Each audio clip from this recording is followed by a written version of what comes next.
Greetings, beautiful ones, and welcome. This is Nazanin Marashian, Love and Heart Art, deep dive into tools for empowerment and healing. In this episode, I want to share with you the importance and the power of coming together in community to heal. Be it in homogenized spaces where men gather or where women gather, or in shared spaces for all sexes, genders and ages. One of the most universal spaces that I have found to be healing and most empowering is in dance.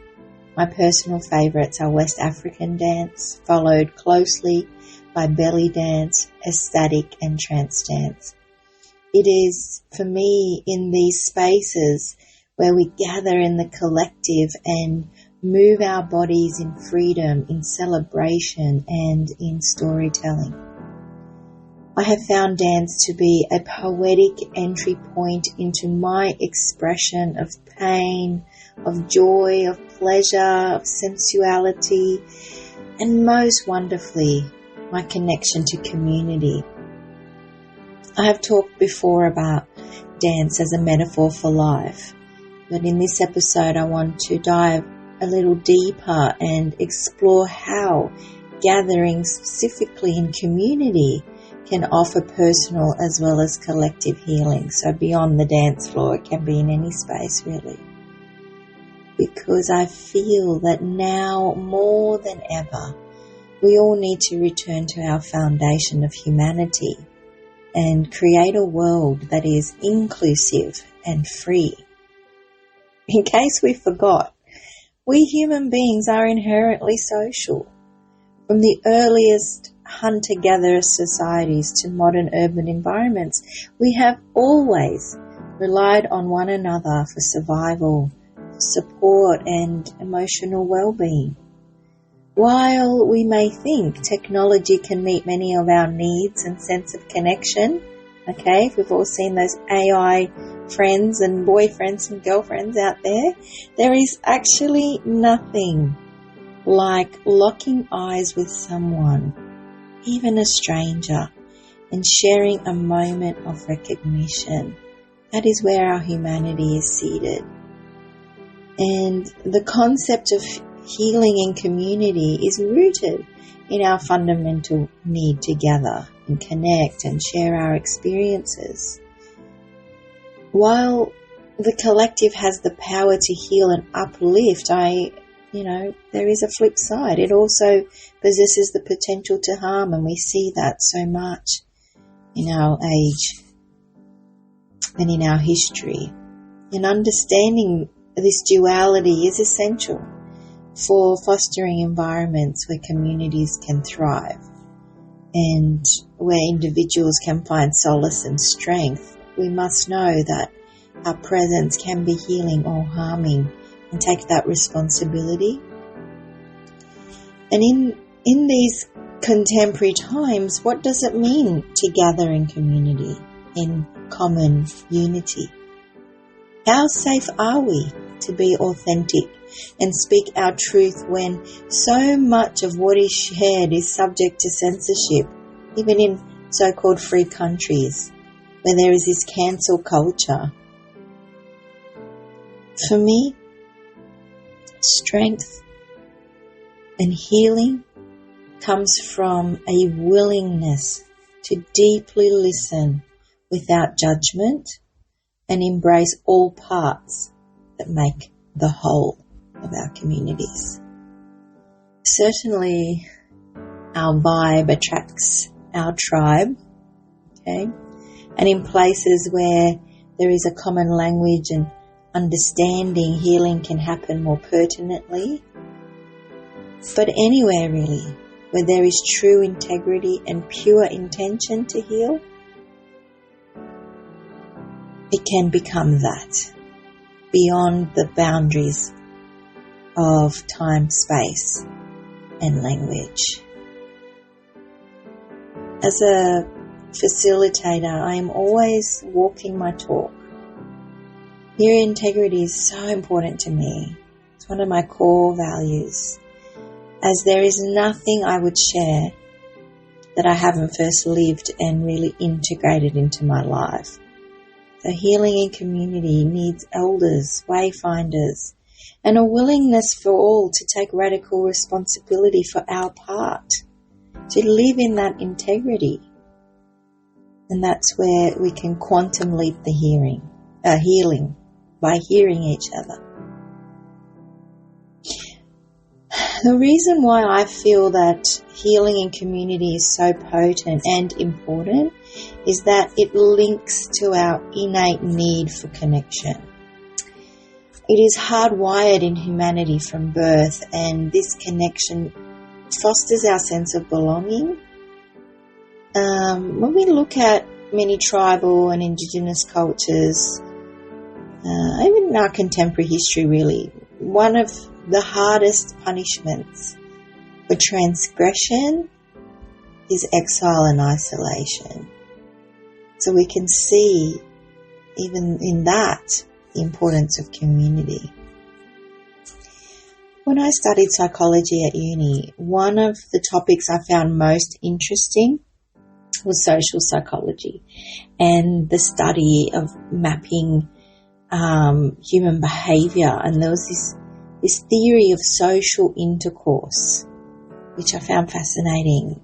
Social intercourse is the need for connection beyond social preference, that it is actually a biological imperative. That intimacy, into me, you see, is really part of our genetic makeup.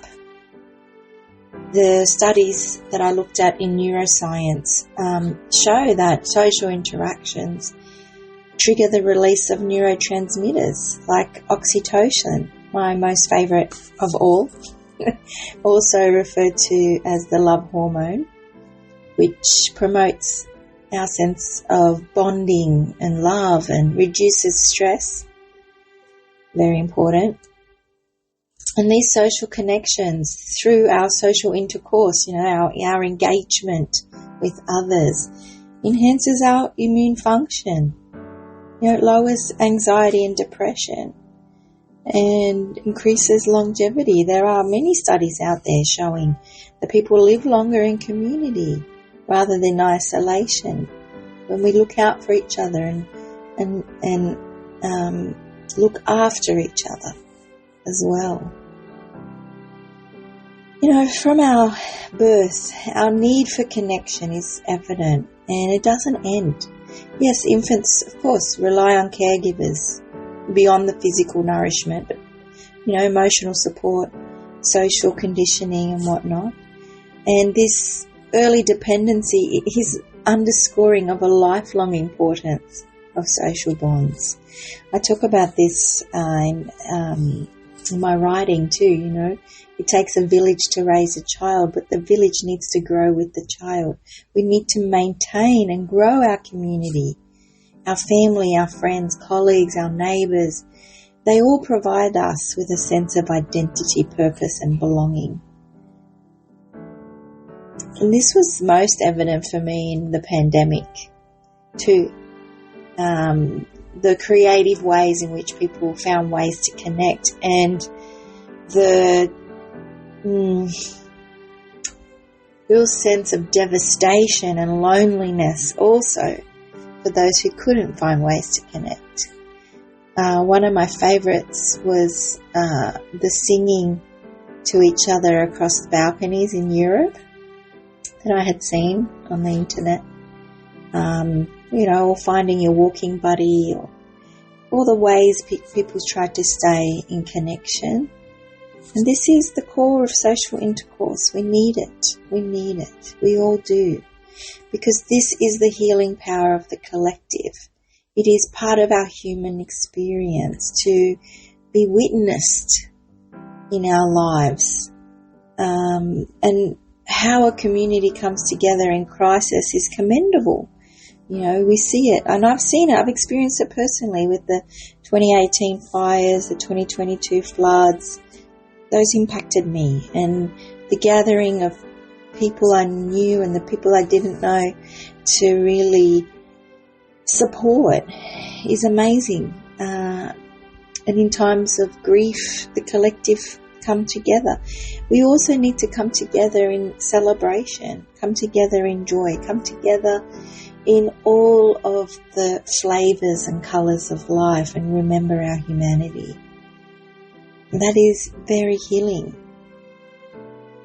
It's so beautiful to me to know in my heart of hearts that there are so many people, hundreds of thousands of people out there praying for peace and unity.